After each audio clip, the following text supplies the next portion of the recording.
Hello everyone, welcome back to my YouTube channel. तो पिछले video में हमने कोड ऑप्टिमाइजेशन के 6 तक सारे टेक्निक्स देख लिए थे। तो आज की इस वीडियो में हम लूप ऑप्टिमाइजेशन, जो कि कोड ऑप्टिमाइजेशन की one of the important technique है, तो आज इस वीडियो में हम कवर करेंगे। तो वीडियो स्टार्ट करने से पहले प्लीज़ वीडियो को लाइक करें और चैनल को सब्सक्राइब करें। तो लूप ऑप्टिमाइजेशन में हमारी फर्स्ट टेक्निक है कोड मोशन। तो इस यहाँ पर आप देख सकते हैं, ये एक फॉर लूप है हमारा, जो कि n number of times run होगा। और within the for loop हमारे पास दो स्टेटमेंट है, x is equal to x plus i and y is equal to z into 100। तो हमारे फर्स्ट स्टेप होती है इस फॉर लूप में लूप इनवेरिएंट कोड को सर्च करना। ये लूप इनवेरिएंट कोड क्या होता है? The code that doesn't depend on the loop. ठीक है, तो आप यहाँ पर ये वाला स्टेटमेंट देख सकते हैं, first one, x is nothing but x plus I. मतलब कि x की वैल्यू i के नंबर ऑफ इटरेशंस पर डिपेंड कर रहा है। तो क्या हम इसे लूप इनवेरिएंट बोल सकते हैं? नहीं। लेकिन सेकंड स्टेटमेंट देखेंगे तो आप यहाँ पर देख सकते हैं y is equal to z into 100। तो ना कि y की वैल्यू ना कि z की वैल्यू इस फॉर लूप के इटरेशंस पर डिपेंड कर रही है। तो आप देख सकते हैं ये for loop n number of times run हो रहा है। तो ये वाला स्टेटमेंट भी बेवजह n number of times run हो रहा है। तो हम क्या कर सकते हैं, सिंपली इसे कोड मोशन, यानी नाम से ही पता चल रहा है कि इस कोड को हम मूव कर सकते हैं। तो हम सिंपली क्या करेंगे, for i is equal to 0, i is less than n, i plus plus x is nothing but x plus i and y is nothing but z into 100। ठीक है, तो हमने सिंपली ये जो स्टेटमेंट थी इसे फॉर लूप के बाहर ले आए, जिससे कि पिछले केस में ये n number of times run हो रहा होगा, तो इस टाइम हम सिंपली ये single number of times run होगा। तो अभी वन मोर एग्जांपल लेते हैं। हमारे पास लेट अस सपोज एक फॉर लूप गिवन है, i is equal to 0, comma j is equal to 1, i is less than n, i plus plus j plus plus, x is equal to x plus i, y is nothing but y plus j and z is equal to a plus b। और उसके बाद है printf x y i j। तो इस for loop में आप देख सकते हैं कि हमने i और j की वैल्यू इनिशलाइज की है एज ए 0 एंड 1, और ये भी for loop n number of times run execute करेगा। तो सबसे पहला स्टेप है हमें लूप इनवेरिएंट फाइंड आउट करना है। आप यहाँ पर देख सकते हैं हम x में i की वैल्यू ऐड कर रहे हैं, और i वैल्यू हमारी चेंज हो रही है नंबर ऑफ़ इटरेशंस के साथ। तो ये भी लूप इनवेरिएंट नहीं होगा। इसमें हम j की वैल्यू ऐड कर रहे हैं y में, तो ये भी डिपेंडेंट है। लेकिन आप थर्ड स्टेटमेंट देख रहे होंगे, ना कि a, ना कि b और ना कि z की वैल्यू डिपेंडेंट है इस फॉर लूप के इटरेशंस पर। तो हम सिंपली इसे फॉर लूप के बाहर ले आएंगे और x y i j की वैल्यू प्रिंट आउट होगी। तो इस तरीके से हम with the help of code motion जो नंबर ऑफ जो लेट अस सपोज इस केस में ये n number of times execute होगा, तो हम इसे बाहर लाने के बाद वो simply single number of times execute होगा। तो इस तरीके से हम लूप ऑप्टिमाइजेशन कर सकते हैं। अभी हमारी नेक्स्ट मेथड है इंडक्शन वेरिएबल एलिमिनेशन। तो इंडक्शन वेरिएबल एलिमिनेशन टेक्निक में इंडक्शन वेरिएबल होता क्या है, those variables which are changing according to the iterations of the for loop or any kind of loop. Those variables which are changing with respect to iteration of loop. All right, so let us take example. X is equal to 0, y is equal to 0, then for loop I0 J0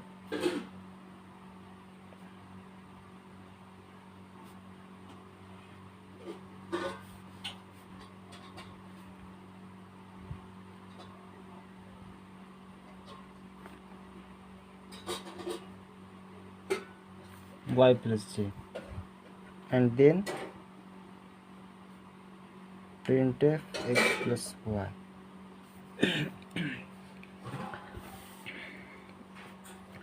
तो अभी इस code को observe करने के बाद सबसे पहले हमें इंडक्शन वेरिएबल्स फाइंड आउट करना होता है. Induction variables means those variables which are changing with respect to the iteration of the loop. तो आप देख सकते हैं यहाँ पर x और y की वैल्यू हमने 0 इनिशलाइज की है और यहाँ पर i और j की वैल्यू 0 इनिशलाइज की है.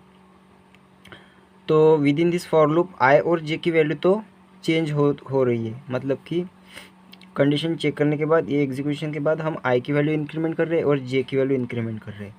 तो इंडक्शन वेरिएबल में क्या आएगा हमारा i और j. अभी यहाँ पर देख रहे हैं हम i की वैल्यू x में ऐड कर रहे हैं, मतलब कि i की वैल्यू चेंज होगी तो x की वैल्यू भी चेंज होगी, मतलब कि x और y दोनों डिपेंडेंट है i और j की वैल्यूज़ पर. तो हमारे इंडक्शन वेरिएबल क्या होंगे x एंड y. ठीक है, तो ये तो हो गए हमारे इंडक्शन वेरिएबल्स. तो अभी आप देख सकते हैं हमने x और y का इनिशियलाइजेशन 0 किया था और यहाँ पर i और j का भी इनिशियलाइजेशन 0 किया था. तो क्या हम इसे इस तरीके से लिख सकते हैं? मैं सिंपली y वेरिएबल को एलिमिनेट कर दूंगा. That means x is equal to 0, then for loop i is equal to 0, i is less than n, i plus plus, then x is equal to x plus I, and y is nothing but what? Y plus I. printf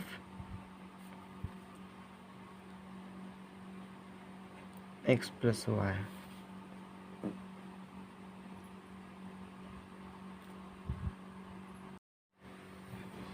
तो अभी हमारी next technique है loop merging या combining या jamming. तो let suppose हमारे पास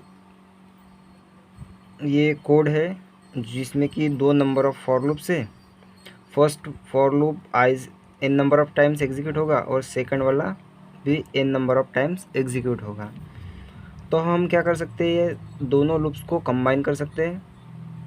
यानी कि इस कोड में हमने क्या किया है, एक फॉर लूप चलाया है और ये दोनों स्टेटमेंट कंबाइन किए हैं. तो इस तरीके से हम कोड ऑप्टिमाइजेशन कर सकते हैं with the help of loop merging.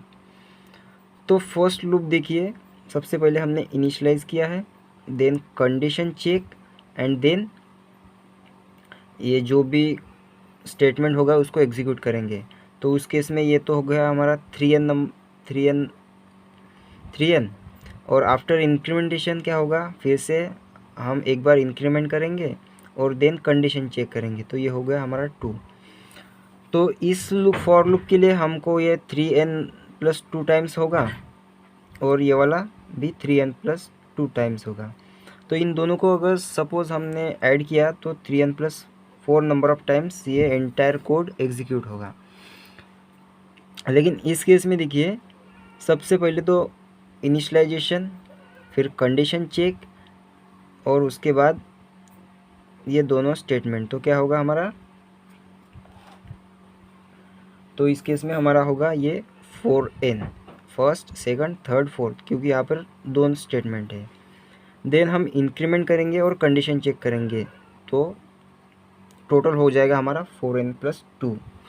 तो आप देख सकते हैं इस कोड एग्जीक्यूशन के लिए हमको 6n+4 टाइम्स ये वाला एग्जीक्यूट होगा, लेकिन इस केस में ये हमारा simply 4n+2 he number of times ये एग्जीक्यूट होगा।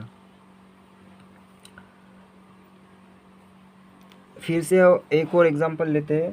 लेट अस सपोज हमारे पास एक फॉर लूप है, for i is equal to 0, i is less than n, i plus plus, और उसमें a ऑफ i गिवन है हमारा i+1। Again next for loop, for j is less than n, j plus plus, और b of j is nothing but j into 10। तो आप यहाँ पर देख सकते हैं ये फर्स्ट वन फॉर लूप भी n number of times execute हो रहा है और सेकंड वाला भी n number of times execute हो रहा है, और i और j की वैल्यू हमने 0 से इनिशियलाइज की है। तो क्या इन दोनों को हम कंबाइन कर सकते हैं? For i is equal to 0, i is less than n, i plus plus,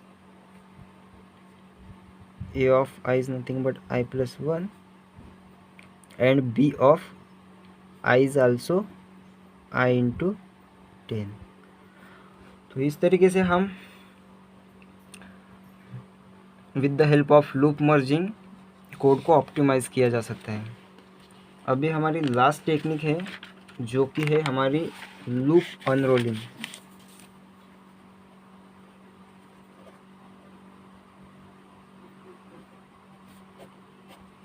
loop अनरोलिंग, तो फिर से एग्जांपल लेते हैं। For i is equal to 0, i is less than n, i plus plus, और हमारे पास स्टेटमेंट है printf हेलो। ठीक है, तो लूप अनरोलिंग मीन्स हम सिंपली कोई फॉर लूप या कोई loop suppose n number of times execute कर रहा है, तो हम उसको उसके एग्जीक्यूशन को रिडक्शन करते हैं। तो ये 4n है, तो ये गिवन फॉर लूप हमारा 4n number of times execute करेगा। लेट अस सपोज n की वैल्यू 10 होगी, तो ये 40 नंबर ऑफ टाइम्स एग्जीक्यूट होगा। तो हम सिंपली क्या कर सकते हैं, इसको अनरोल कर सकते हैं। कैसे?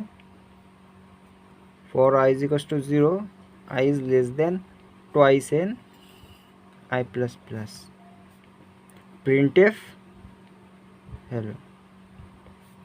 ठीक है, तो ये चेंजेस करने के बाद हमारा आउटपुट तो सेम ही रहेगा। ठीक है, अगर ये 40 नंबर ऑफ टाइम्स एग्जीक्यूट करेगा तो ये वाला भी 40 number of times he execute करेगा।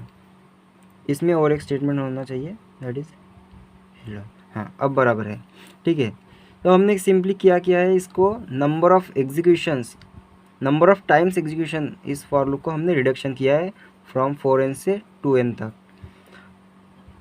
ठीक है, अगर ये 40 नंबर ऑफ टाइम्स एग्जीक्यूट करेगा तो ये वाला भी 40 नंबर ऑफ टाइम्स एग्जीक्यूट करेगा।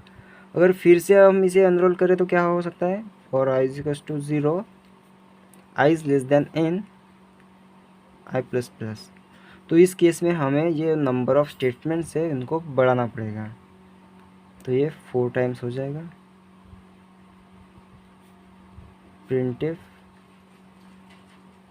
Hello, printf hello, and again printf hello. ठीक है, तो आउटपुट तो सेम ही रिमेन्स रहे, आउटपुट में कोई चेंजेस नहीं आएगा। सिंपली हम number of times execution of the for loop हम रिड्यूस कर रहे हैं। तो ये थे हमारे लूप ऑप्टिमाइजेशन की टेक्निक। तो इस वीडियो में हमने लूप अनरोलिंग सीखा, लूप मर्जिंग, कंबाइन या जैमिंग, इंडक्शन वेरिएबल एलिमिनेशन सीखा, और first one is the code motion.